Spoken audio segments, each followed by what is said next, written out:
let me just repeat what I had just finished off in the last tape.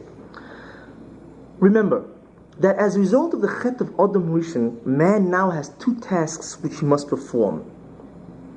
The first task which he has to perform is that he must remove that kilkul, that damage which he has done to the Bria.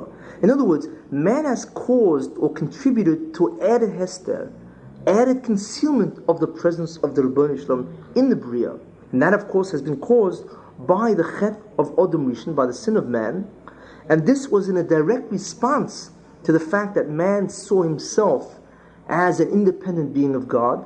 Therefore, the universe must reflect that comprehension of man by man, and therefore the universe itself mirrors itself with many different forces and beings, which of course is the way that the universe manifests the Hester Yechudai. Now, therefore, the first task that man would have to do is to remove his contributing Hester. Now, how would he do that? He would have to dissipate the koyach, the power of the Sitra Achra. Why? Because the Sitra Achra is the one that makes choshech, darkness. In other words, how does he do it?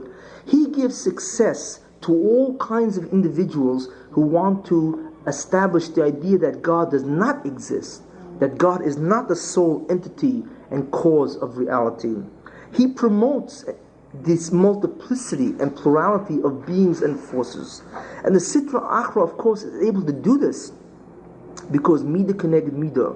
Man has insisted, or Adam Rishon has insisted on believing that he is an independent force, an independent being from God, and therefore he sinned. Therefore the Sitra Achra, the side of evil, the forces of evil, or the Yetzer Hara, Malchamavah, Samuel, whatever you want to call them, has the ability to then fool man and actually influence reality where there is truly an illusion of plurality and multiplicity of forces and beings in the world. So therefore, if the Sitra Achra, who is reacting as Mida Keneged Mida from man's chet, if he is the one that's causing this, you've got to dissipate his koyach. So therefore, it becomes necessary that the task be that you must interact and fight the Sitra Achra. How do you do that? By interacting with Olam Hazeh, with this material world, and subduing it, to employ it in the service of the Ribono Shel Olam. That's how it's done. You fight the Yetzer Hara by entering his arena, which is Olam Hazeh, and you subdue the Yetzer Hara. You employ Olam Hazeh, all the material substances, or this entire world, into the service of the Ribono Shel Olam. In other words, you fight the Sitra Achra, which urges you to use it for your own needs and drives. You fight your Yetzer Hara, and instead of using it in your own service, for your own needs and drives, you subjugate it. You, on the contrary, you dedicate it, you redirect the material world to the Ratzon of the Ribono Shel Olam, and this is how you subdue, or you take away, or you dissipate the force of the Sitra Achra, by remaining a tzaddik in Olam Hazeh. That is how he loses his power, which is causes Mida Keneged Mida. You proclaim the unity of God by using the material world to proclaim his oneness by the mitzvahs. Therefore, the Sitra Achra cannot mirror reality with forces and beings, the multiplicity in forces and beings. The same idea. And that is the way you dissipate his power. Now, if you'll notice that this kind of a personality or this kind of a task demands gevura, tremendous strength. And gevura, of course, is the idea of the Mashiach ben Yosef. This task falls to the Mashiach ben Yosef. Now, what is gevura? Gevura is that disposition of the Ribono Shel Olam, which is a withholding or restraining force on the Ribono Shel Olam's toiv. In man, as if you recall, I mentioned that it manifests itself that man restrains or resists his own natural tendency, which is the Yetzer Hara. So therefore, the Mashiach ben Yosef, who is specifically delegated this particular task of dissipating the koyach, the force of the Sitra Achra, therefore the Sitra Achra will no more be able to conceal reality and create a multiplicity and plurality of different forces and beings, that this is his task, and he's able to do it by interacting with Olam Hazeh and restraining or fighting the Yetzer Hara. This is the disposition of the Mashiach ben Yosef, which is tremendous Gevura. And of course, this emanates from the Gevura of the Rabbi Shalom. That is exactly what his midah is. So therefore, the essence of the idea is that the Mashiach ben Yosef, the task is to involve yourself with Olam Hazeh and to subjugate the Sitra Achra, and by not giving in to your own Yetzer Hara, and therefore proclaiming the unity of God, and therefore the unity of God must be revealed through the Bria, because the Sitra Achra loses his power to increase a multiplicity of forces and beings. This is the way the Mashiach ben Yosef does it, and he borrows, or he is given that particular midah of the Rabbi Shalom, that disposition of God, of course, which is Gvura.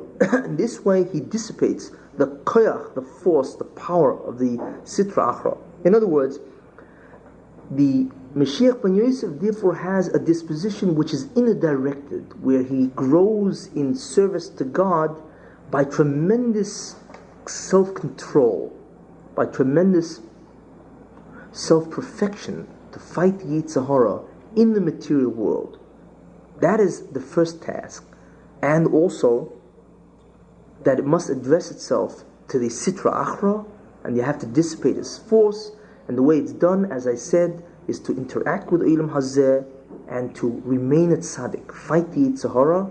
And therefore the main attribute or disposition that you have is Gevura, is strength. Now, the second major task is the removal of the original Chessan, that the Mashiach ben Yosef, even if he removes the power of the Sitra Achra, therefore what he does is he removes the influence of the Sitra Achra in the Bria. He externalizes Ra, or evil. But still, you have to correct the original situation of the universe, which is the Chessan. The original Chessan, which was what? The original amount of concealment of God's presence, which the Rabbi Shalom made, that was God's contribution. The Rabbi Shalom calls it, in order that Adam should be able to be tested in that situation of concealment and realize the truth. Okay? Now, how is this done? This is done through, of course, being masig yichudai. How does one spread, or rather, how does one remove the Chessan? That is done by being masig, the oneness of God, and spreading that truth. Therefore, what that means is that involves an individual who involves himself very intensively with doing mitzvahs and learning Torah and promoting this to all people. You see, it's different than the task, of course, of the first task, which is the Mashiach ben Yosef.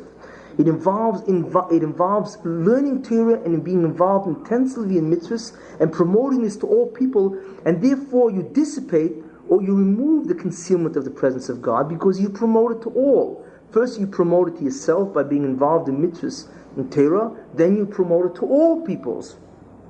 In that way, you spread the knowledge of the Rabbi Shalom, and eventually that concealment of the oneness of God as being the true reality, of course, is revealed. And of course, you promote it to all peoples that they should reach this hasaga, these hasagas of the oneness of God, and therefore they should serve the Rabbi Shalom also. This, of course, is the attribute of chesed, kindness, which is, of course, is the main disposition of the Mashiach ben David. Why? Because chesed or kindness is other-directed, where you're involved in spreading to others the unity, the idea of the unity of God, and to be in the service of God. This is chesed. Chesed means you want to give to others. Therefore, the disposition of the Rabbi Shalom, which is outer-directed. In the case of God, of course, it's to give hatova to everybody. And in the case of an individual, it's to spread the knowledge of God and the fact that people should do a service. This is the idea of chesed. This is the main disposition of the Mashiach ben David, and this is his main personality structure. Therefore, it comes out that the major task of the Mashiach ben Yosef is called Kfias Sitra Achra B'chol Madrigosel Tachas HaKedusha, which means the subjugation the subduing of all the forces of evil in all its levels, in all its manifestations, underneath Kedusha, that it should be subjugated underneath Kedusha, which means to be used in the service of the Rabbi Shalom. That is the tachas of the Mashiach ben Yosef. In order to achieve that, his main disposition is gevura, strength. And he does that, as I had mentioned, by interacting with Olam Hazeh and being kovesh his Yetzer Hara. In other words, to subdue, to conquer his Yetzer Hara, and that takes away power from the Sitra Achra, and therefore the original kilkul is removed. The task of Mashiach ben David is what's called hispashtis kedusha b'chol madrigoseha, to spread holiness, which means to magali yechudoi, to reveal the oneness of God, that idea throughout all creation, in all the levels, throughout the entire universe. That is the tafkid of the Mashiach ben David.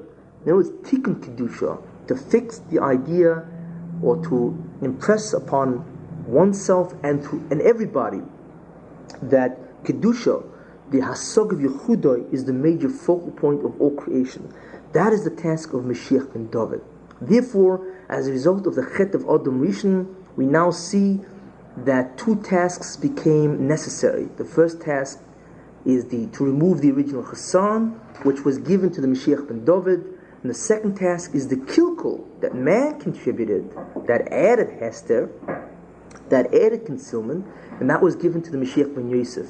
And we see also that each one borrows, if we may say that, from the disposition of God.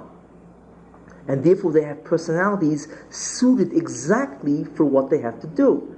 Mashiach ben Yosef has the personality of Gvura. He has a very big Yetzer Hara, and he has Gvura, tremendous, awesome power to not to listen to the Yetzer Hara, and that subdues the Yetzer Hara.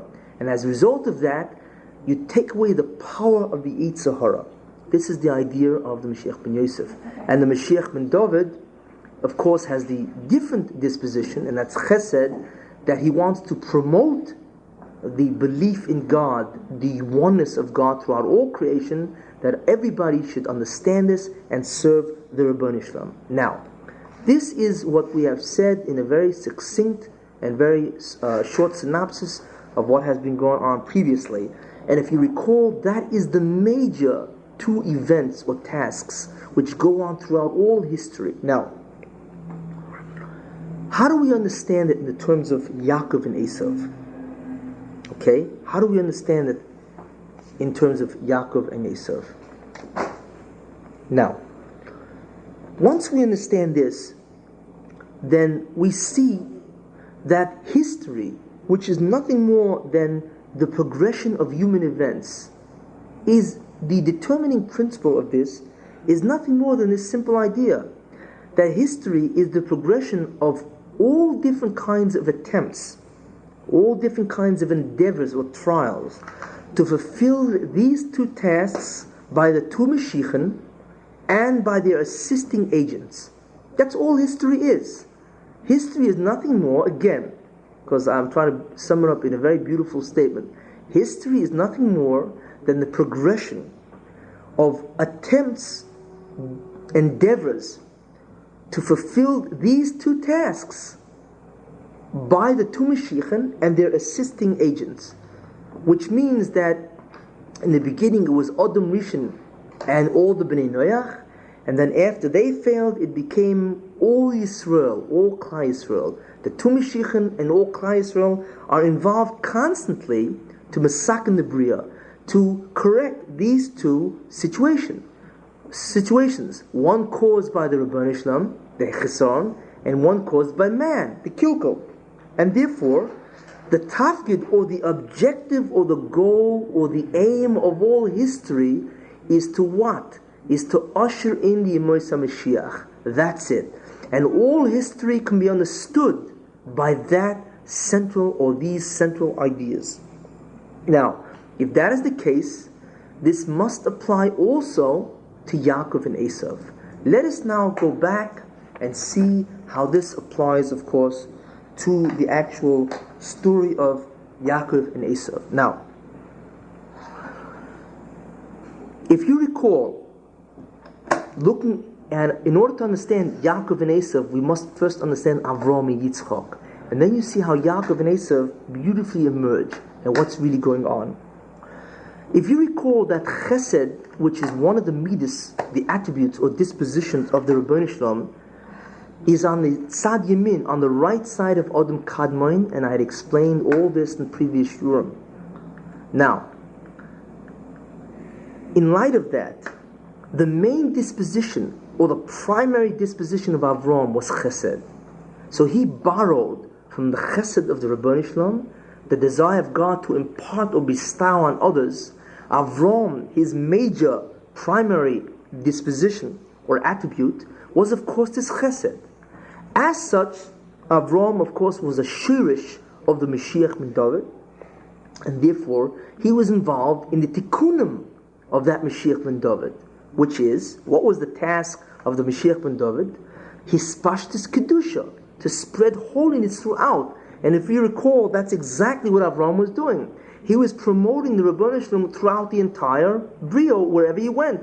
The Torah says he made gerim wherever he went. That was his main work. That is the task of the Mashiach ben David. You see? And the major disposition of that, of course, is chesed. So we see exactly how Avram is chesed, a shirish of Mashiach ben David, and that's exactly the work that he was involved in. Now, let's take a look at the next midah of the Rebbeinu Shalom. Gevura, which of course means the strength to withhold, power to withhold or to restrain unnatural tendency. This also is a disposition of the Rebbeinu Shalom, and it's on the tzad smoil, on the left side of Adam Kadmon, which I explained previously. Now, this was the predominant disposition of Yitzchak. God gave his left side, or his second midah, which is of course Gevura, he gave it as a predominant disposition to Yitzchak, because Yitzchak was a shirish of the Mashiach ben Yosef, and Yitzchak was involved in doing the task of the Mashiach ben Yosef. And what is that? Kfiyas hora tachas kedusha, to subjugate evil, to war with the Yetzer Hara, to subdue it in the service of kedusha, of holiness. Therefore, we find that Yitzchak was basically concerned with working on himself.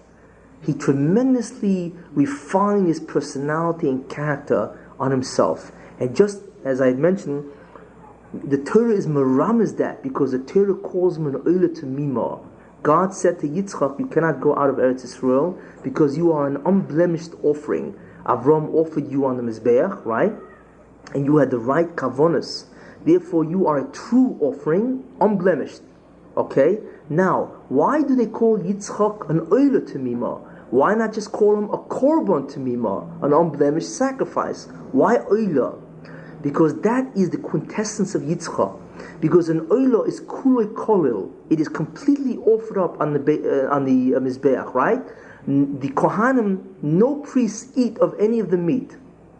Therefore, what Yitzchak's job was to completely involve himself in himself, and not to benefit or promote among other people. Whereas by Avram, it was a different korban. It wasn't an oila. For instance, by the korban shlamim, the kohanim eat as part of the avodah service. They also eat from the korban. Part of it is offered up on the mizbeach, and also the priests also eat part of the korban. So therefore, they benefit from the sacrifice. But by Yitzchak, he was an oila. Nobody basically benefited from him, because his task was not to impart or bestow or promote the knowledge of God in a very great sense like Avram. His basic task was to work on himself. Therefore, he was an oila tamima. He was an unblemished oila, where his main avodah was preoccupation or intensive self-perfection, not promoting the knowledge of the Rebbeinu Shalom throughout all different places. That's why it's called an oila, and not just a korban tamima. But in any case, that's just something which I had mentioned. Therefore, that's what Yitzchak was involved with. Okay, now we get to the midah of Tiferes, which is the third disposition of the Rebbeinu Shalom, which is exactly in the center or in the middle of Adam Kadmon. Now, if you recall, Tiferes is a balance between Chesed and Gevura. In other words, it's partialness. It's not complete Chesed, and it's not complete gvura. In other words, it's not complete giving of oneself to others, and it's not complete being involved in oneself. This is the disposition of Tiferes. But there's a problem here. If you take this disposition and put it into one person, in other words, if one person represents Tiferes, just like Avram represents Chesed and Yitzchak represents Gvura, if you have one individual representing Tiferes, beauty or truth, right, then what would happen? This individual would have the disposition or the character trait of bestowing and imparting, right, which means that he would be involved in what? In learning Torah, being masik the yichud of the Rebbe Shalom, and also being oived, doing the mitzvahs in a very intensive way, self-perfection, or rather, and then he would be, of course, involved not only himself, but to give it also to others in a very intense way. And he would have the second midah, which means to withhold and to restrain one Yitzhak Sahara. He would be involved in that also. He would have to be tremendously involved or intensified in this area. So he would be outer directed, dealing with others, and inner directed, dealing with oneself. Therefore, this individual would come out being both the Mashiach ben David and the Mashiach ben Yosef at the same time. And he would be doing both their tasks, their tikkunim. Is that correct? But the idea is that this individual then would have two tasks, right? Because he would have Tiferes, he would have Chesed and Gvura, Mashiach ben David, Mashiach ben Yosef, and he would wind up having two tasks. One would be his Pashtus Kedusha, to promote the knowledge of the Rebbe Shalom throughout, and to promote the service of God throughout. And he would also have what? Kfias Hora or Asitra Achra Tachas Kedusha. He would be involved in fighting himself, in remaining a tzaddik in Olam Hazeh, interacting with Olam Hazeh, and remaining steadfast. This cannot be predominant in one person. Why? Because one cannot have the union of the Mashiach ben David and the Mashiach ben Yosef together in one person at the same time. Because since there are two different tasks, they require an intensification of each of the disposition. One person cannot handle two incredible chesed and incredible gvura at the same time in one individual. You cannot have a shirish of Mashiach ben David and a shirish of Mashiach ben Yosef in one individual. So therefore, chesed, which is basically chesed, can go to one individual, Avram. Gvura, which is basically one midah, can go to what? Can go to Yitzchak. However, Tiferes, which is really a balance between the two, how can one individual have it intensely in himself, battling the Yetzer Hara and doing Torah and mitzvahs and promoting to others?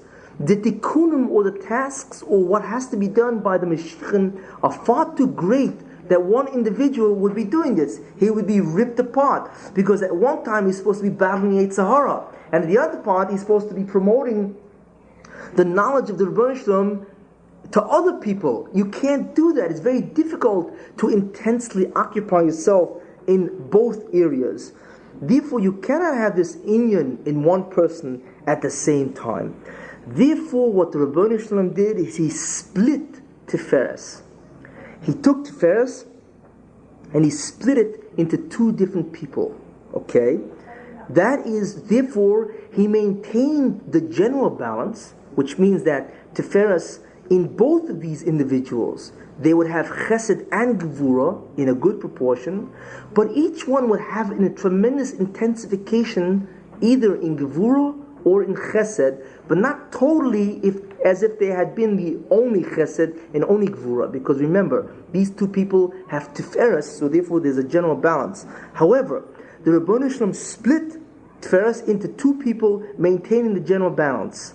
The yamin of Tiferes, the right side of Tiferes, right, which is the balance, which means that even though there's still a general balance, but there's a tremendous predominance of chesed, the Rebbeinu Shalom put into Yaakov. Yaakov Avinu got that. Okay? Therefore, the inyan of the Mashiach ben David went to Yaakov, because that is the first major tikkun or major task that has to be done. Therefore, we find the disposition or that character trait is exactly what Yaakov was doing. Yaakov was involved with his Pashtus Kedusha. He was involved in learning Torah and doing mitzvahs, right? And thereby promoting the Rebbeinu Shalom throughout. The left side of Tiferes, okay, which of course leans over to the Gvura, even though it still maintains the general balance of Chesed and Gvura, but it's predominantly Gvura, or tremendous power or might. This went to Esav. Therefore, the union of the Mashiach ben Yosef, that went to Esav. And therefore, Esav would be involved in Kfiyah Sitracha Tachas Kedusha, to subdue the Yetzer Hara underneath Kedusha, to have it, that Kedusha should ascend over the Yetzer Hara, the Sitra Achra, and thereby dissipate the power of the Sitra Achra to conceal the unity of the Rebbeinu Shalom. As such, we find that this individual would have to interact with Olam Hazeh, right? He would have to interact with Olam Hazeh in order to subjugate the Yetzer Hara, by interacting to subjugate the Yetzer Hara, and of course to turn it or to direct it in the service of the Rebbeinu Shalom. So this individual would therefore be preoccupied in working with self and interacting with Olam Hazeh. Now, so what do we see so far until now? We begin to realize certain very interesting and very fundamental conclusions, which most people don't realize.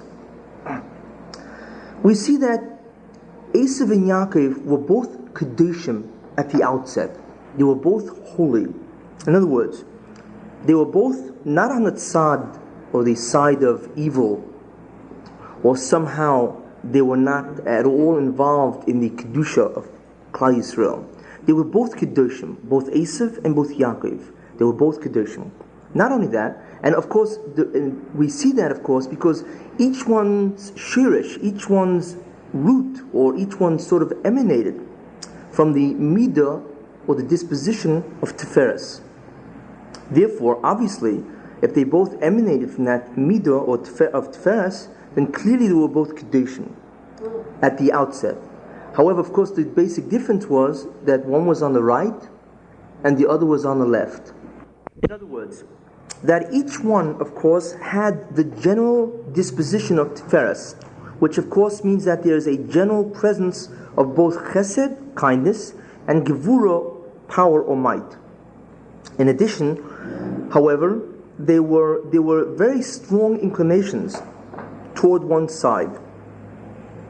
Now, therefore, as a result of this, that there were very strong inclinations of either Esav or Yaakov toward one side because of their different positions on the midah of Tiferes. Therefore, one task, of course, was for each of the individuals, because of their different positions on the midah of Tiferes. Esav, being on the left side, was involved, of course, in the inyan of Ben Yosef. And of course that was to subjugate the Sitra Achra under Kedusha, to make war with the forces of evil, and to channel it, to redirect those forces, of course, into serving the Rebbeinu Shalom, in the service, of course, of Kedusha. Yaakov, of course, was on the right, and as such, he was therefore involved in the inyan of Ben David, which of course was that to spread Kedusha, to do the mitzvahs especially, and especially to promote the knowledge of the Rebbeinu Shalom as the true cause and the true pivotal principle of all reality. In other words, Esav was essentially on the Gevura side of Tiferes, and Yaakov, of course, was essentially on the Chesed side of Tiferes. This then is basically what Yaakov and Esav were both involved in. Now, as such, their personalities reflected the fact that they emanated from that disposition of the Rebbeinu Shalom, which is Tiferes. In other words, Esav, of course, who was on the left side of Tiferes, therefore what predominated in him was Gevura or strength. What that would mean is that he would have a tremendous drives and urges that would be fed to him, of course, by the Sitra Achra.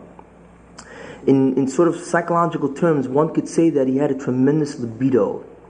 very great inclination toward gaiva and taiva. And this would constitute Esav's personality. And of course, the reason why he would have that kind of personality is that he could war with the Sitra Achra and actually rule over it by mastering or restraining the Taiva and the Gaiva that he had. And therefore, of course, that would mean that since he had these tremendous drives, he would be very restless. Therefore, he would tend to be an outward person, a person who would interact with the world, since he had these kind of drives, and then of course his purpose would always be to subjugate that. As such, he was given the opposite end of the taivas, that strong libidinal force. He was given the gevura, tremendous ability to restrain himself, tremendous impulse control. This is what Esav had, a tremendous ability to restrain his own natural inclinations of arrogance, gaiva, and taiva, of course, which is pleasure. And that would be the gevura that he had. He had a very tremendous ego strength, impulse control. This, of course, is basically the idea of Esav. Yaakov, of course, would have the tendency of hispashtus kedusha, which would mean that his Yetzer Hara would not be that tremendous libido that Esav had, but his Yetzer Hara, or his inclination, would be to sort of like be lazier, not to want to spread kedusha, not to be as big of a masmid. In other words, he wasn't bothered by the Yetzer Hara in the sense of his drives bothering him, and it didn't give him any peace or menucha like Esav. What he would be involved with is a desire not to learn, to be lazy, not to grow and excel in kedusha. Sort of like more of a desire to be not as energetic, more lethargic than Esav. Therefore, he would have to combat that tendency not to be a masmid to learn, not to be zealous in doing mitzvahs. He would have to combat that, and on the contrary, to be a masmid, to be a kanoi, a zealous, a zorez in mitzvahs, to be a zorez in promoting the Rabboni Shalom and spreading that throughout. You see, these are basically the two dispositions. Therefore, Yaakov, of course, who would have that disposition, and therefore also sort of like a gevura in order to fight this inclination not to grow rapidly in kedusha, he, of course, would have a tendency to remain inside, because he doesn't have the desire, or he doesn't have that restlessness that Esav had, that he has to go outside of his residence. Therefore, he would tend to be inside the house, more in terms of a home-bound individual. And Esav, of course, would be more of an outdoors-bound individual. And as I said, that Yaakov would have the disposition to be more quiet, more plain, more lethargic in that sense. And therefore, his battle, of course, would be to become a zorez in kedusha as much as possible. So therefore, we see that this is basically what the inclinations of each one were, what their goals were, the objectives, of course, to subdue their different natural inclinations. Esav, of course, to engage in taivas and gaiva, and Yaakov to engage in more lethargic kinds of activities, not going outdoors. And of course, this also explains what their particular environments were. That Esav would be more outward bound, and Yaakov would, of course, be more inward bound. Now, until now, we see basically how they were constructed, what the constitutions of both Yaakov and Esav were, and also what kind of environments they dwelt in, and also basically what their major tasks would be. We begin to see, as a result of this hanocha, as a result of this inner theme, we now can begin understanding what was going on between Yaakov and Esav. But before I begin on that, it's important to understand again the equality that existed between Yaakov and Esav. Now, we see that both were on the same madriga, both were on the exact same level of kedusha, of holiness. There was no difference between them, basically. In other words, it wasn't that Yaakov had greater potential than Esav. It's not true. Esav was as great, and perhaps even greater, as we'll see, And he certainly had the same potential as Yaakov toward Kedusha, which means that both could have received the same amount of nevuah, prophecy, the same amount of hiskarvus, of coming close to the Ribono Shel Olam. Both could have received the same amount of vegas to the Ribono Shel Olam. That's what's meant by the idea of Kedusha. This is what we see. Also what we see is that since both of them emanated from the midah of Tiferes, just like Avraham was by chesed, kindness, Yitzchak was by gvura or might, and Yaakov and Esav was Tiferes, only having different positions. Therefore they were both ovos. They were both patriarchs, which of course is far different than the Shvatim or any of the other rest of Klal Yisrael. In other words, we remember that an ov is what's called a shirish kloli, a neshama, a general neshama, from which other neshamas would emerge with similar dispositions. In other words, that they had the power to implant in their neshamas different attributes and different tendencies, and that other souls or neshamas which would emanate from them would have similar attributes and tendencies. This is the idea of a shirish kloli, a general source, a general neshama that gives rise to other neshamas. So therefore, Yaakov and Esav both were ovos, which of course is among the highest levels of Klal Yisrael you can reach, and of course among the highest levels of Kedusha, and of course involves the greatest tasks of Klal Yisrael. Now, in addition to this, both had great tikkunim to accomplish. They both had to do tremendous tasks. They both had to execute different kind of achievements. Therefore, obviously, if both of them had very great tikkunim, corrections or modifications or rectifications that they had to do in the universe, clearly then they were both misaknim. They both had the ability to do this. Because obviously, in order to achieve these tikkunim, they obviously have the power to influence the Bria. In other words, that the amount of presence or absence of the Ribono Shel Olam in the Bria would be determined by the acts of these two individuals. Therefore, since we see that they had both had great tikkunim or tasks to accomplish, clearly they both had to be mesaknim originally, and they didn't have to be given the power of a mesakin at all. And you'll see why it's important to understand this later on. Now, also as a result, we see that both were at birth, both were Jewish. Both had Rivka and Yitzchak as a father and a mother. In other words, both of them had the Ovos and the Imos as of course their lineage. So therefore, they were obviously both with true Jews. Therefore, when they were both born, they were already in the bris of Avraham. They were both in the covenant of Avraham. They didn't have to be given the covenant of Avraham in that sense. They both were able to masakin the Bria, to correct the Bria, and it was hoped, of course, that this would continue. This is, of course, true for both Yaakov and, of course, Esav. Now, also, both of them, as we saw, were involved in the tikkunim, those specific tasks of the Mashiach, of the two Mashiach. Esav would be involved in the inyan of the Mashiach ben Yosef, and Yaakov would be involved, of course, in the inyan of Mashiach ben David. So look at all the kinds of equality that we see between Yaakov and Esav, even though they had different kinds of dispositions in which to do their tasks, but they basically were both fundamental, pivotal pillars of Klal Yisrael. At the outset, remember, certainly as time continued, of course, this changed, but certainly when they were both born at the outset, this is what the Ribono Shel Olam had intended would happen. Now, Yitzchak and Yishmael were not equal when they were born.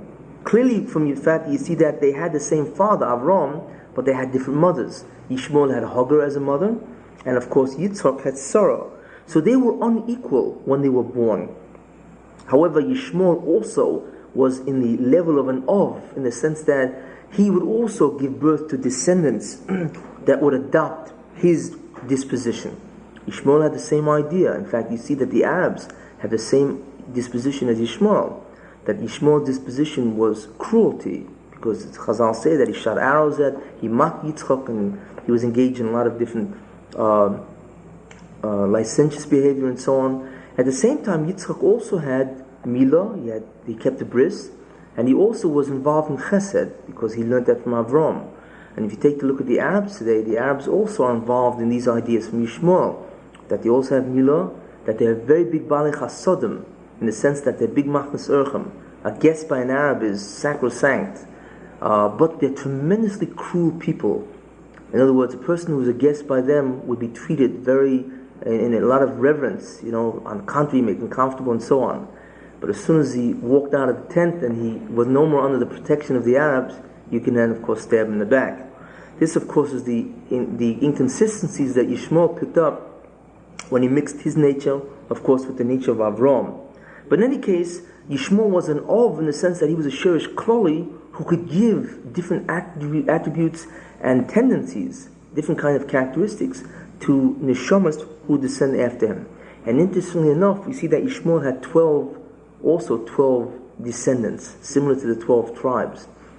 In any case, to go further, however, Esav and Yaakov were equal. It wasn't the same inequality that you find by Yishmael and, of course, Yitzchak. Now, what happens if Esav had adhered to his tafkid? What would have been? It's interesting to conjecture. What exactly would have Klal Yisrael looked like had Esav actually done what his intended purpose was, what the Rebbeinu Shalom actually wanted him to do? Well, we see probably, of course, that since he was an Ov, he would have had his own shvatim, his own tribes. And one can perhaps say that he would have 6, and perhaps Yaakov would also have 6. But clearly what he would have been is part of Yisrael, because since he was from the Mid of Tferes, he was part of Klal Yisrael. And therefore, he of course would be part of Klal Yisrael, and as an Ov, of course, he would have shvatim. So we can imagine how great Esav would have been. However, there would have been a difference in terms of what each one would have been doing. And there's a very interesting medrash in Shir HaShirim. The medrash in Shir HaShirim says the following, and I'll quote and translate. Kishem shechol Hashem al Yaakov, just like the name descended or was designated upon Yaakov, and the name means the name Yisrael, kachoy roy sheyichol al Esav. It also should have been designated. It should have been also, Esav should have also been, of course, called the same name, meaning Yisrael. What would have been? Esav roy lahamid melochem. Esav would have given rise to kings, which of course means the Inyan ben Yosef, because Yosef rules over Olam Hazeh, just like we find Yosef HaTzadik in Mitzrayim. That Yosef rules over, generally speaking, he rules over the world if he performs what he has to perform. So therefore, Malachim, of course, means the Inyan ben Yosef, like Yosef HaTzadik. And the Medrash continues and says, V'Yaakov Kohanim. Yaakov would have established Kohanim, priests. And of course, what that means is Pashtus Kedusha, because it is the task of priests, of course, to spread and to serve the Rebbeinu Shalom, and to spread that throughout, to basically deal with Ruchnius. And this would have been, of course, the task of Yaakov. However, in other words, that both Yaakov and Esav would be involved in what Yisrael has to be involved in. One would be fighting the Sitra Achra and channeling those drives toward Kedusha, toward the Rebbeinu Shalom, and therefore dissipating the force of the Sitra Achra. That would be his task. And the task of Yaakov, of course, would be to spread and promote Kedusha, or promote the knowledge of the Rebbeinu Shalom throughout. In other words, both would be involved in removing the Hesti Yechudai. But there's two ways. One does it, of course, by dissipating the Koyach of the Sitra Achra, who creates the Hester, and the other would be removing the Hester by promoting the Rebbeinu Shalom throughout. Therefore, both would be doing the fundamental tasks of Klal Yisrael. One would be involved in the Kahuna, Yaakov, and the other, of course, would be involved in the Melucha, which of course is Esav. And the Medrash continues and says, "V'nitul mimenu kol hamatanos ha'elu," and all these presents were taken away from him. Kishemocha b'choroso Yaakov, when he sold his birthright to Yaakov. From that Medrash, we see that both would have been involved in the tikkunim of Klal Yisrael, and therefore, but only on different sides. But the task would be basically the same, and that is to remove the hest of the Rebbeinu Shalom throughout the Bria, and to Magal Yehudai, because that is the entire task of the Mashiachim. Therefore, of course, as such, you would have two of us giving rise to different Shvatim. Now, of course, that doesn't happen because, of course, Esav rejected this and he refused, and of course, he became a Rasha. What I had said previously, of course, was that just as we see that, so we see therefore that Yaakov and Esav both should have been Yisrael, and as such, each one, of course, would have been doing different tikkunim. In other words, both would be involved in removing the Hester Yehudoi, the concealment of the oneness of God from the Bria. Both of them would be doing that, except each one, and therefore, of course, being Magal Yehudoi, they would reveal the unity of God or oneness of God throughout. But each one would be attacking it from two different ends. One, of course, would be dissipating this force of the Sitra Achra, who is the one who conceals a great deal of the Yehudoi. And the other one would be spreading the Kedusha, spreading the knowledge of God. But they would be doing basically one task, which of course is what Yisrael should be doing. And since they're of us, each one of course would have his own shvatim. Now, however, of course, you may ask, well, what do you mean? How can Klal Yisrael be derived from two different of us? Because we're used to thinking the fact that Klal Yisrael comes from Avram, Yitzchak, Yaakov, and then you had the 12 shvatim. Where do you see this? Do we see any kind of duplication of this, that Klal Yisrael could have two of us? And the answer is yes. We see clearly that Klal Yisrael is derived from different imos. Clearly, in other words, right now, Yaakov is of course the Ov, and from him is 12 Shvatim, but there are 4 imos. There are 4 mothers. All the Shvatim, of course, have Yaakov in common, but there are 4 different imos. There was, of course, Rachel, Leah, Bilhah, and Zilpah.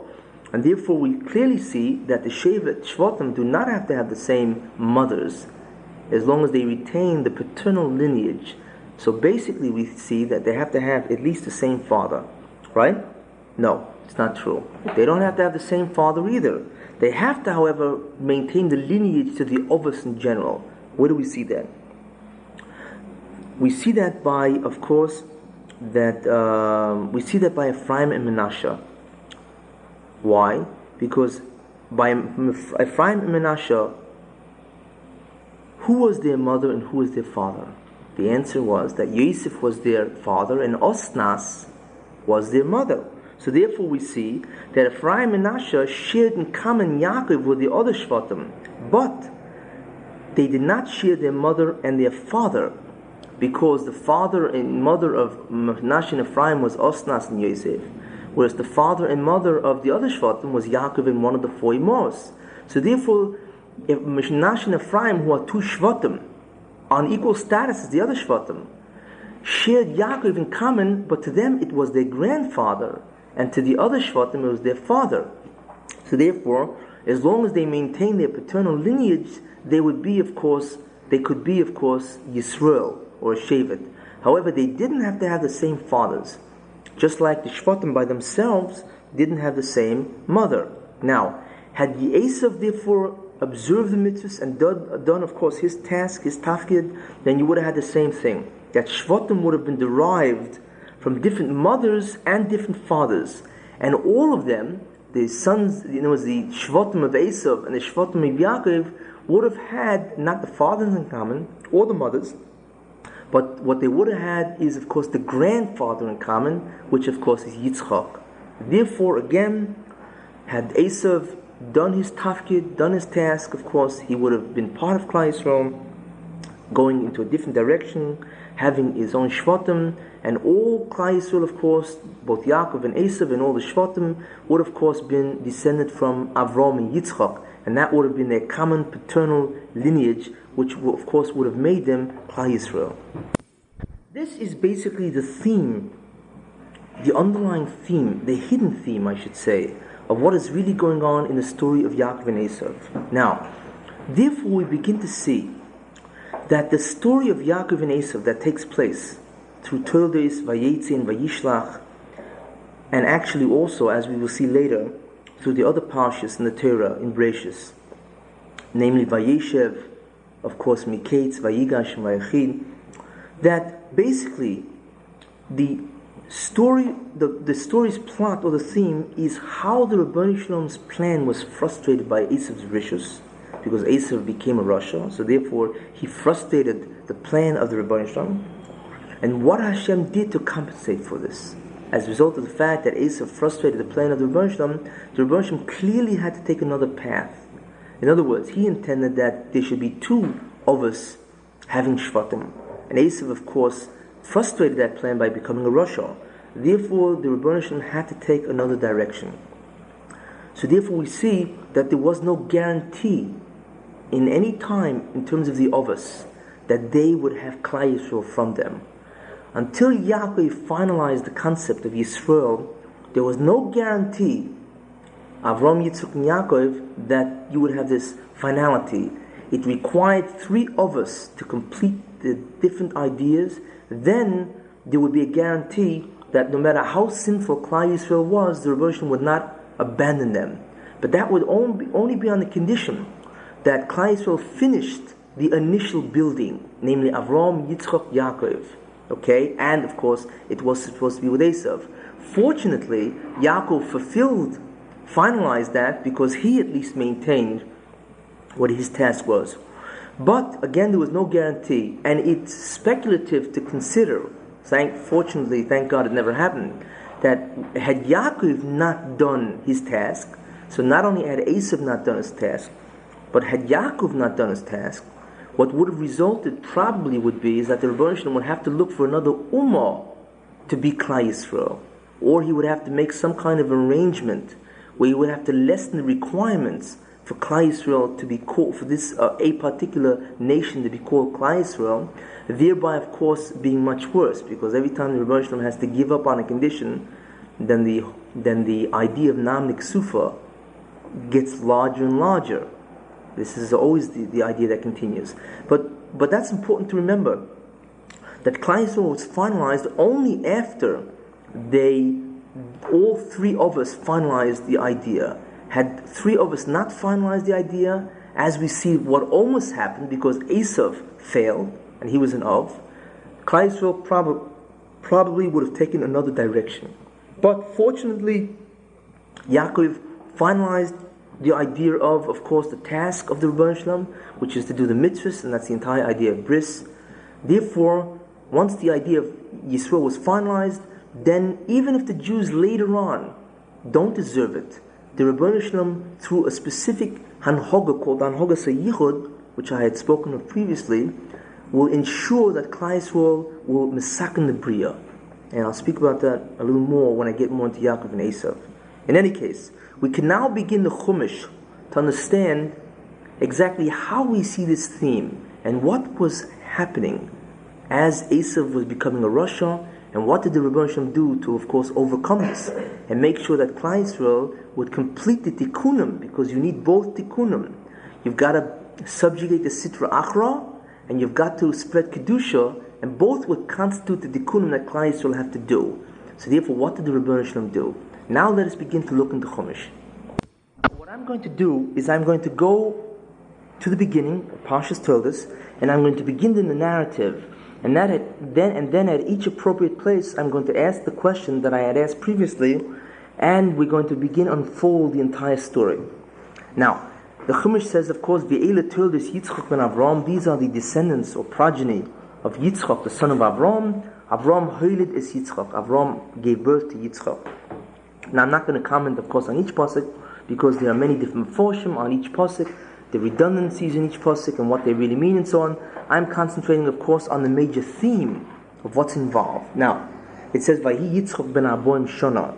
When he was 40 years old, B'kachtes Rivka, when he took Rivka, who was the daughter of Besuel the Aramean from Padan Aram, and of course, she was a sister of Laban the Aramean, and he took her at 40, of course, to be to him for a wife. Now, it says that Yitzchak prayed to the Rebbeinu Shalom in front of his wife because she was barren, she couldn't have kids, and God, of course, allowed himself to be entreated, to be prayed to or asked by Yitzchak, and Vata Rivka Ishtoi. And then Yitzchak, in consequence, gave birth, or rather she conceived and she became pregnant.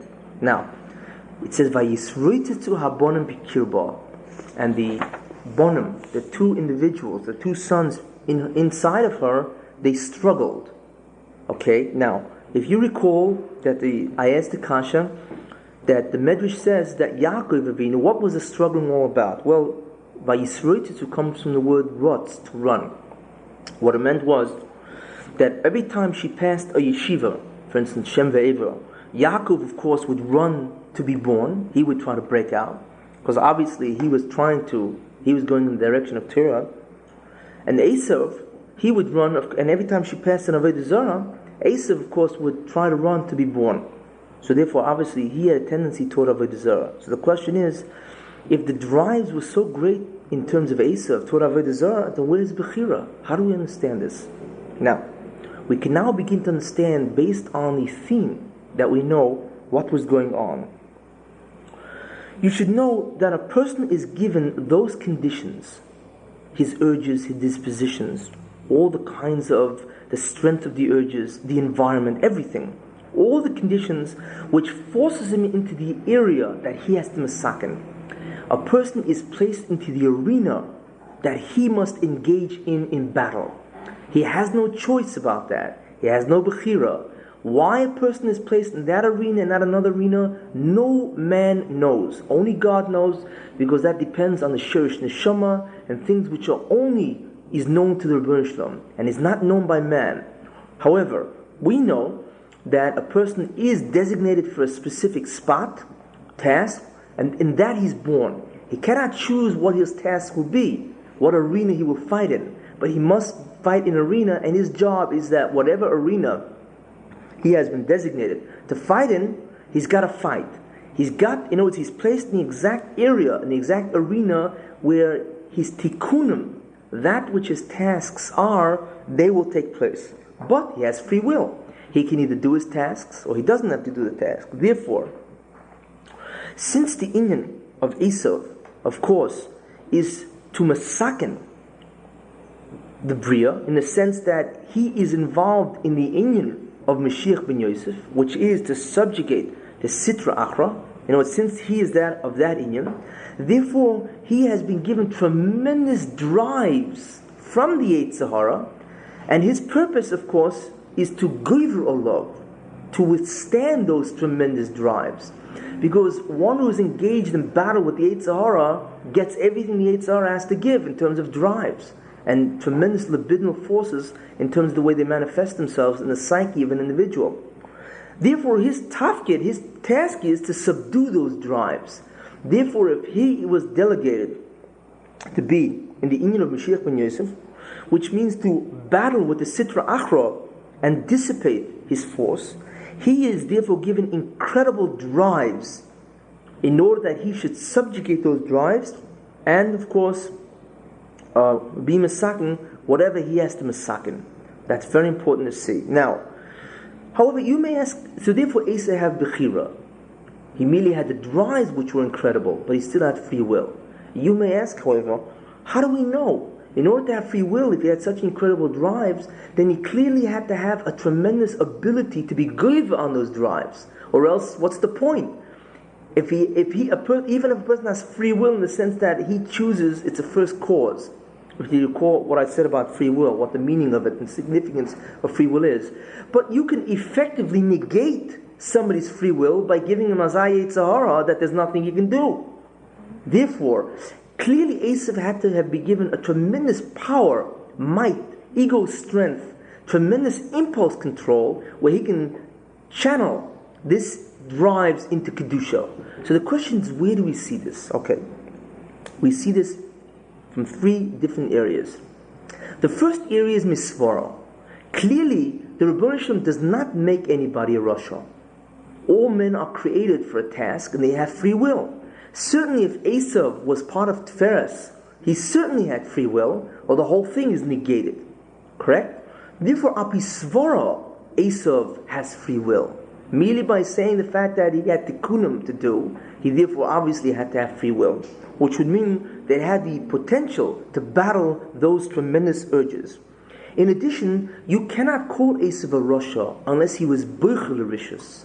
Chazal clearly called him a Rasha, that Esav was a Rasha because he did not have to, he could have done this and this, which I'll show you later. Therefore, Esav, of course, since he's called a Rasha, clearly had Bechira. Therefore, since he chose evil, therefore he's called a Rasha. And I'll elaborate on that just a little later, in terms of the forces that he had to contend with evil. However, Mitzad himself, Esav was given. So therefore that's the first idea, that he had to have Bechira Meisvara, and the fact that the Chazal call him a Rasha means that he chose Rishus, therefore he can be called an evil man. A man who is forced to be evil cannot be called an evil man. He never chose to do it. Now, what the Rabbi Shalom did to Esav is he gave him two incredibly powerful forces against the Yetzer Hara to help Esav. The first was an internal strength, which I will show you how, and the second was an external strength. The Rebbe Shalom took Esav and put him in an environment where you had Avraham, one of, Yitzchak, a second of, and Yaakov, a brother. He had three people of incredible kedusha that he could have learned from. Therefore, it's like somebody being brought up in the house of a Rosh Yeshiva. Obviously, he has a tremendous environment which is saturated with Kedusha, saturated with belief in the Rabbi Shalom. So clearly his environment was incredibly conducive to being Yirei Shamayim and to doing what he had to do. In fact, he probably had the greatest environment of all. He had all three, Avram, Yitzchak, and Yaakov, in the same environment. So therefore, his environment was tremendously conducive in order to be a Shema Mitzvah in Torah, in order to fulfill his task, of course, which is to subjugate the Yetzer Hara. That's the first thing that the Rebbe Shalom did. The second thing is he gave him tremendous power to overcome the drives. Where do you see that? Okay, it says a little further, Vayigdalu hanaoram, and the youth, both of them, the young lads, grew up. Right, a couple of psukim later. When the Torah says Vayigdalu hanaoram, and he puts them in one pasuk, it doesn't say Vayigdal Esav and then Vayigdal Yaakov. It says Vayigdalu hanaoram. So Chazal learned immediately that they were equal. That's an equality. That Yaakov was equal to Esav. Therefore, we see Chazal say that when they're growing up, you could not tell one from the other in terms of their acts. They were both the same. In other words, both had equal performances. Both did all the mitzvahs. That's the first thing you see. The second thing you see is that both were the same brilliance in learning. Does anyone doubt that Yaakov was not an Ilui? That Yaakov wasn't brilliant in his learning? But Esav was the same brilliance. So therefore Esav had the same intellect as Yaakov, because it says Vayigdalu hanaoram. They were equal. In addition, they were also equal in terms of their performance, which also includes midos, characteristics. That they both performed good characteristics, even if by Esav it was external. But the idea is that Esav was able to even control himself, even as a lad, at least externally, and not to show anybody. And the truth is, of course, that in terms of midas, they were really the same, basically, even internally. Except Esav had a different disposition, which could always mean that he could destroy the ability to do midas internally and externally. But in any case, from Vayigdalu hanaoram, you see the equality in the performance of their mitzvahs, in the brilliance of intellect, and also in the midas tovus that they were doing. Also, Vayigdalu hanaoram means they were both equal in terms of tikkunim. They both had the same idea that they were both Jews and they both could masaken, even though they were not being masaken as yet before Bar Mitzvah. But still, they both had the same potential. Therefore, again, we see Vayigdalu hanaoram means as an equality. Therefore, Esav had the same bechira as Yaakov. But where do we really see the idea of the gevura of Esav? More explicit than in Svara, in terms of a person, of course, should be born with bechira. The fact that Chazal call him a Rasha, and also the fact that it says Vayigdalu hanaoram means Esav was equal to Yaakov in terms of obviously clearly his bechira. Well, we see it in an interesting mitzvah, and that's where we really see the gevura. The Zohar says that no man who ever lived was as great as Esav in the midst of Kibbud Ova'im. That when Esav was Machabed, his father and mother, nobody ever equaled that kind of excellence in that mitzvah. In fact, Chazal tell us that Omar Rabbi Shimon Gamliel, that Rabbi Shimon Gamliel said, that no one honored his father the way I did. This is what he says. But I found that Esav honored him even more. that Rabbi Shimon Gamliel says that Esav was more mechabed kibbur b'aim than Rabbi Shimon Gamliel, who was a Nasi, who was of course among the greatest of Tanoim. So imagine he beat out the Tanoim in his mitzvah of kibbur b'aim. And according to the Zohar, and what we see also according to Chazal by Rabbi Shimon Gamliel, nobody ever honored a person of parents as much as Esav did. Not only that, it says also that because of the mitzvah of kibbur v'aim that Esav displayed, he is receiving reward for it even until now. That the schar of that kibbur v'aim has gone to Esav, mamash at seif kol haderos. That's how great it was. Now, to give you just an inkling of how great he was, it says that in the mitzvah of kibbur v'aim, it said that when he would go and mishamesh to serve his father, he would put on bigdei malchus, his best garments, his Shabbos begodim, or the begodim that you wear by festivities. Did you ever hear of somebody changing his clothing when he has to go in to speak to his father, when he has to do and serve his father? It's unheard of. Esav did that. It shows you how far he went in kibbur v'aim.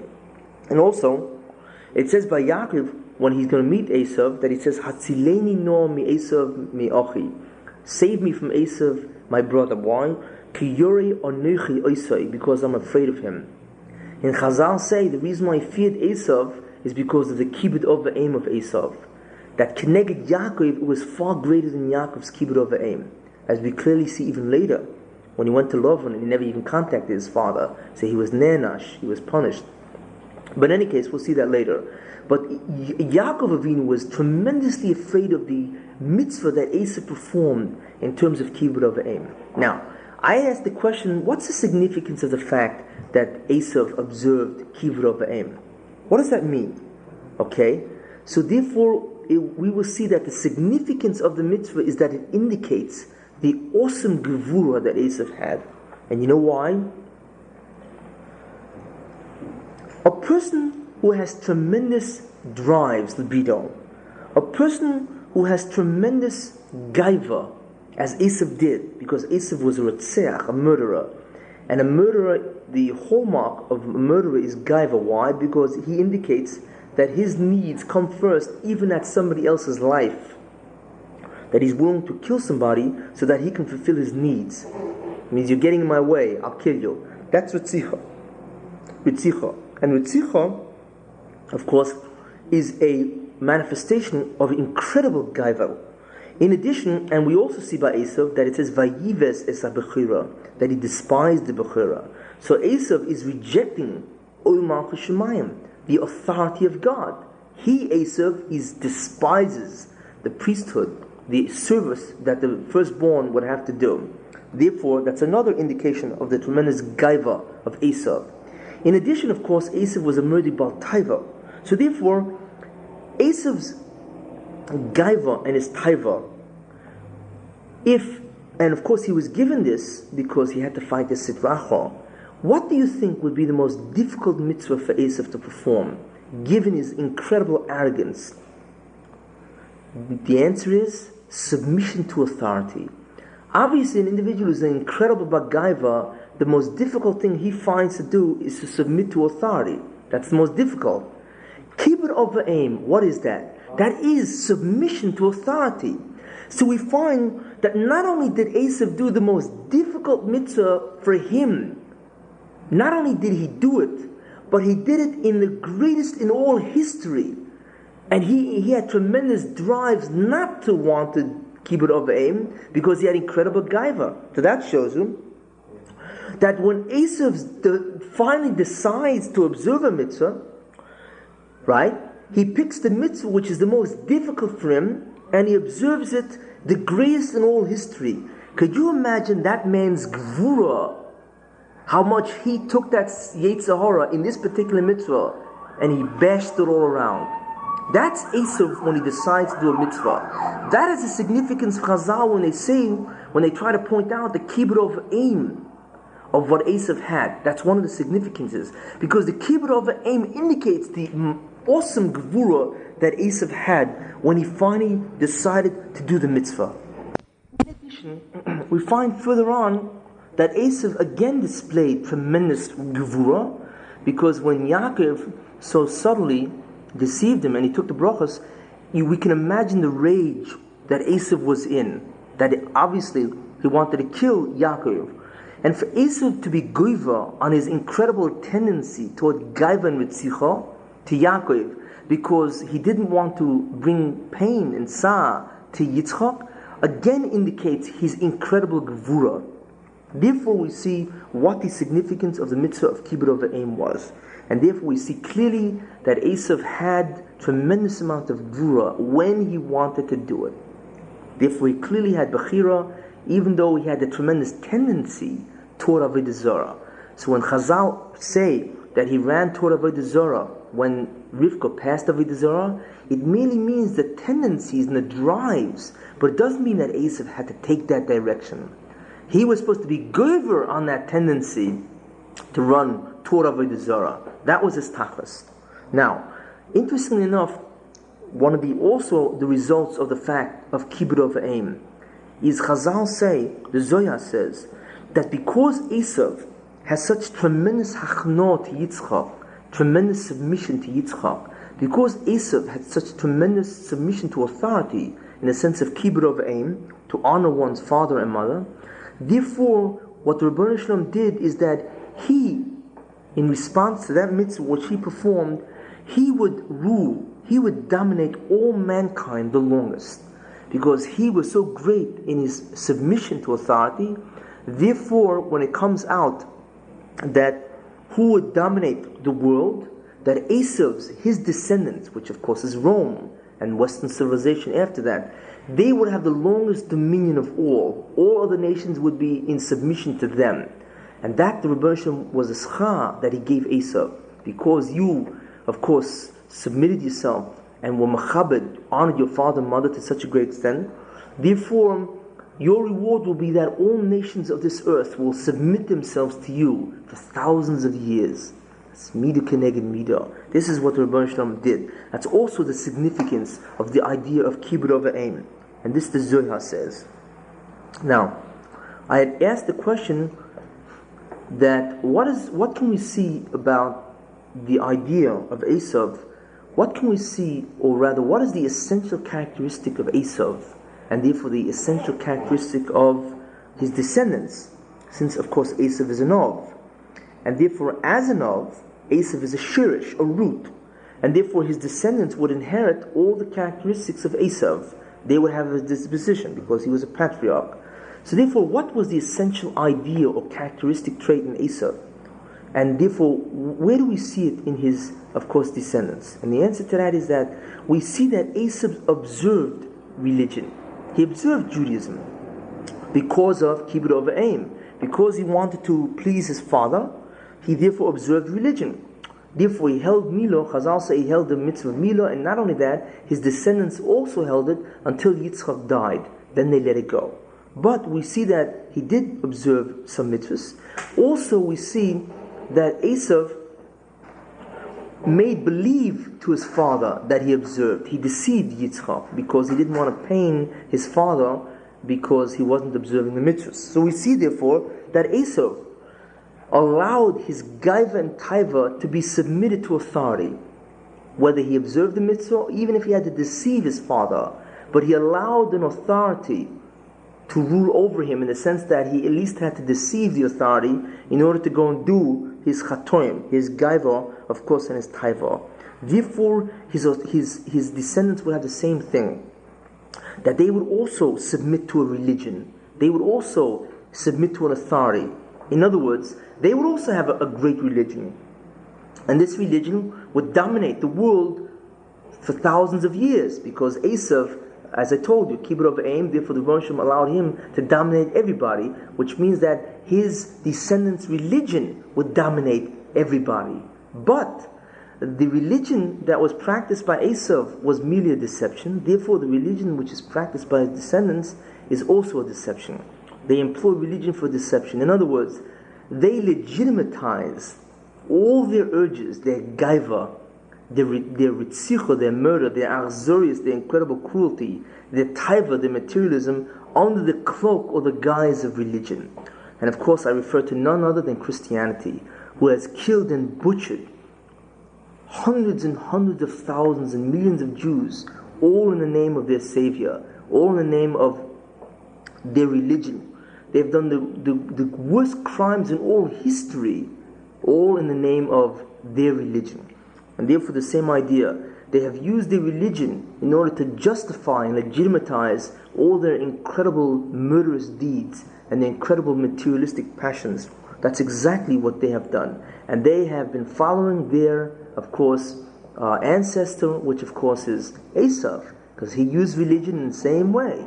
He deceived everybody. That's why Christians have the exact same way. So the same gaivus and taivus that Esav had, except they must go through the same vehicle which Esav did, and they have to make believe, they have to pay lip service to their religion. Just like Esav paid lip service to his religion in terms of fooling Yitzchak. And we see, of course, that Esav eventually evolves into Amalek, because one of the descendants of Esav is Amalek. So we see that eventually pure gaiva comes to the fore without any facade, no religion, no authority. And the hallmark of Amalek, of course, is pure, unmitigated, unadulterated arrogance. That's exactly what Amalek was in the Torah, that they were the first ones to fight Klal Yisrael because they wanted to destroy the entire concept that one has to submit himself to the yoke of the Rabbi Shalom. And of course, as a result of Christianity, the entire Holocaust really transpired, because Hitler, Yamach Shemoy V'Zichroi, used the arguments that the Catholic Church has used for thousands of years, that the Jews deserve to be killed, and therefore, because they killed their God, whatever, and therefore the Jews deserve to be exiled, and they are, of course, the dust of the earth, and so on. Therefore, of course, Christianity gave the justification for Hitler, Yamach Shemoy V'Zichroi, in order to, of course, wipe out so many Jews. Therefore, we see that Esav, of course, eventually dissolves or devolves into Amalek, where you don't even have to have a facade of religion even to justify your tremendous cruelty and achzores. You just go ahead and be cruel and an achzor. Therefore, the question that I asked, what is the essential nature of Esav, and how do we see it in his descendants, since Esav was an Ov, is clearly shown by the entire manner how Esav related with Yitzchak. It shows exactly how it transpired. Continue in the Chumash. So therefore it says, Vatoma, so she said, why do I want to get pregnant if this is the pain that I'm going to experience? So therefore, Vatelech Lidris is Hashem. So she went to inquire of the Rabbi Shalom, which means that she went to Shem, because he was also a Navi. And she went to inquire of him what is going on. And he answered her, and he said, Shnei goyim bivitnech, there are two mighty nations in you. In other words, those two individuals in you are going to grow to be two goyim, two mighty nations. But ushnei lu'umim mima'ayich yipuredu, both of these nations will split. Each one will go into a different direction. And one nation will be always stronger than the other. In other words, there is never going to be such a thing as equality. When one is great, the other one will be low, not great. And of course, when the reverse happens, then the other one, of course, will be on the bottom. There will never be an equality. V'rav ya'avoy tzoir. And the eventuality of everything, of course, is eventually what will happen is that the great one will serve the less one. The older one will serve the younger one. Now, what Shem was telling her was not a nevuah in the sense that he was spoiling Esav's bechira. He was telling her a nevuah mitzad the idea of the Rabbi Shalom, that eventually this is what's going to be. But in no way does it shter Esav's bechira, just like God's foreknowledge doesn't shter, doesn't contradict a person's bechira. As I pointed out before, when it says ki bi Yitzchak yikol chozora, when God says to Avram that your seed, your descendants will go through Yitzchak, and he was excluding not only Ishmael, if you recall, but he was excluding also Esav, that wasn't what must happen, in the sense that it interferes with the Bechira of Esav. It was mitzad what would eventually come out, mitzad the knowledge of God. The same idea is here. Now, Vayimluhu yomel leledes, and the days, of course, were full, and she began to give birth. Now, all of a sudden, v'hinei sim b'vitna, she sees their twins. Now, The word vihine and behold is a surprise, unexpected. Now, she did not expect identical twins, and that's exactly what they were. They were identical twins. She expected non-identical twins or fraternal twins because they were so different in their natures. You don't expect kids who have these different natures, such radically different natures. One runs to Avodah Zarah and the other runs to Torah. You don't expect them to be identical twins. You expect them, of course, to be non-identical or fraternal twins. So that's why she said, Vihine, behold. It was a shock.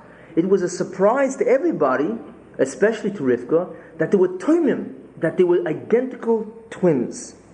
Now, we know now why they were identical twins. Because since they were both from the midah of Tiferes, right? What is an identical twin? They come from the same egg and it splits. Fraternal twins are basically two different people that happen to be conceived, fertilized at the same time, and the mother gives birth to them around the same time. But they're not the same individual because they have two different ovums and so on. However, by identical twins, it's the same ovum egg that splits. So it's really the same person, same set of chromosomes and genes and so on. Therefore, we know now why they were the same, because they both came from the midah of Tiferes. They both had the exact same disposition in terms of that midah. Therefore, they were twins.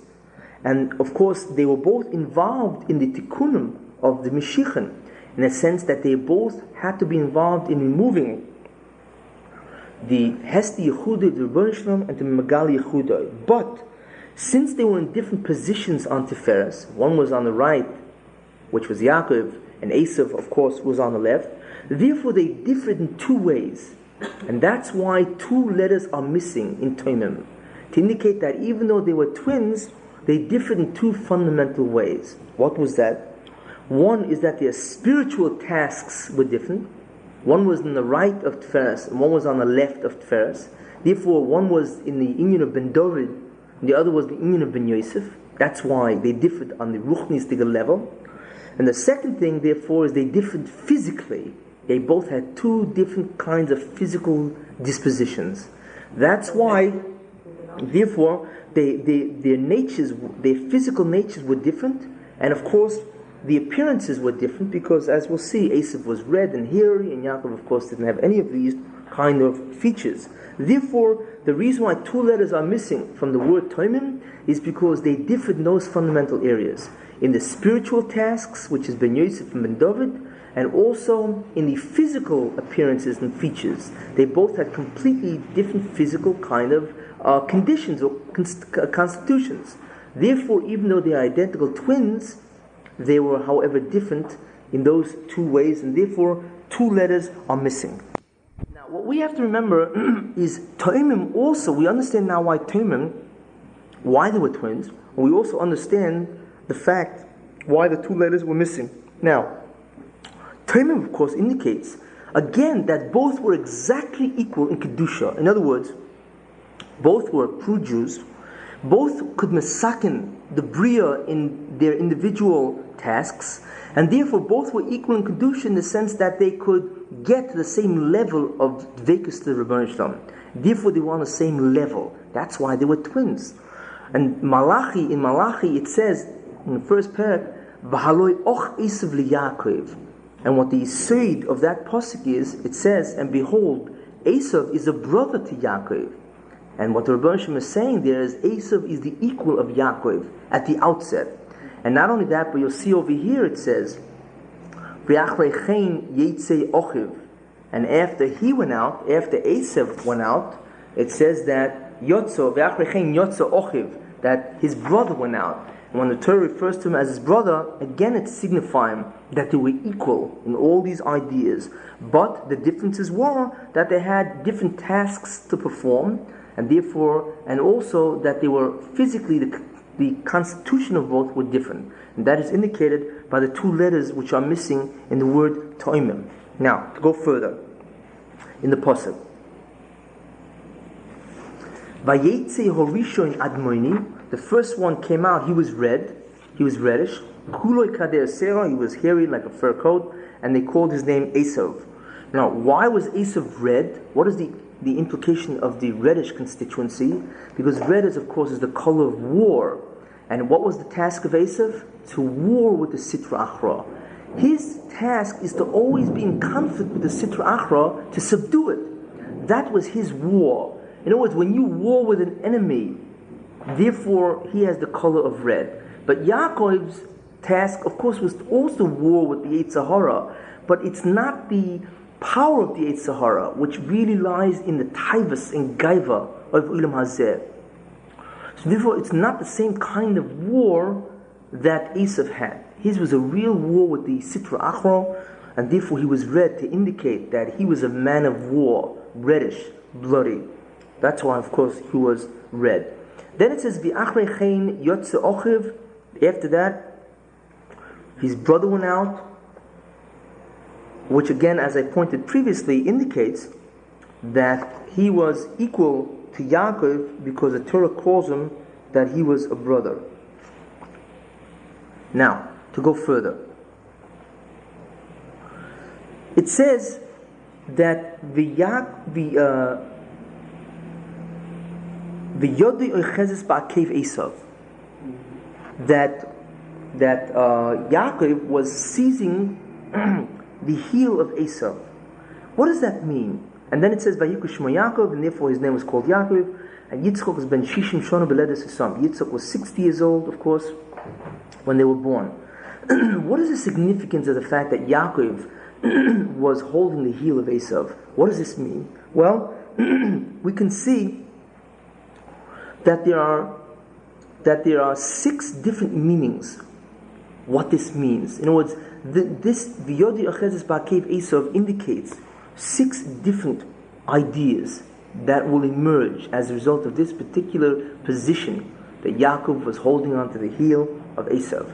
Now, in terms of the normal pshat, according to the entire theme, it indicates that Yaakov follows Esav because he's at the heel of Esav, which means, of course, that the inyan of Ben David, right?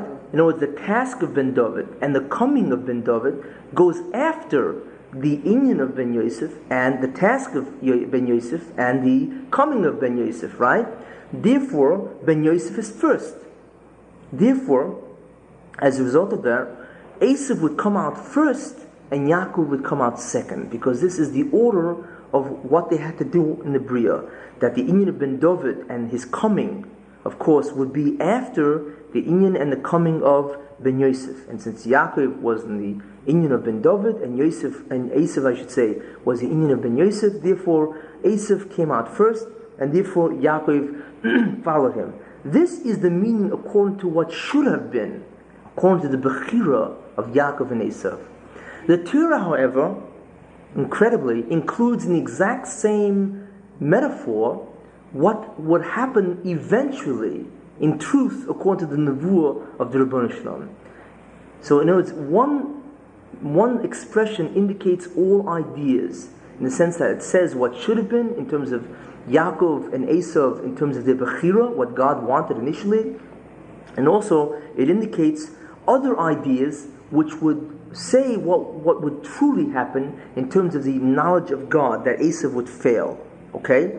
So therefore, according to the Nevuah, the prophecy, or rather according to the knowledge of God, there were 5 other prophecies which were included in Yodoi, Ochezes, Ba'akev, Esav, that Yaakov's hand seized Esav's foot. There are 5 other prophecies, and let us begin to enumerate them, because they're really very important, and they're really very critical in understanding the entire relationship between Christianity and Judaism, because they really indicate, or between Rome and Judea, what's really going on between. And all this is really indicated in V'yodi Ochezes Ba'akev Esav. However, I see that it's late, so I'll have to continue it in the next shir. Actually, we can describe the tasks of Yaakov and Esav, and in terms of the order, in terms of how they were born, as the classic Chazal, which tells you, Sur mira v'aseh toiv.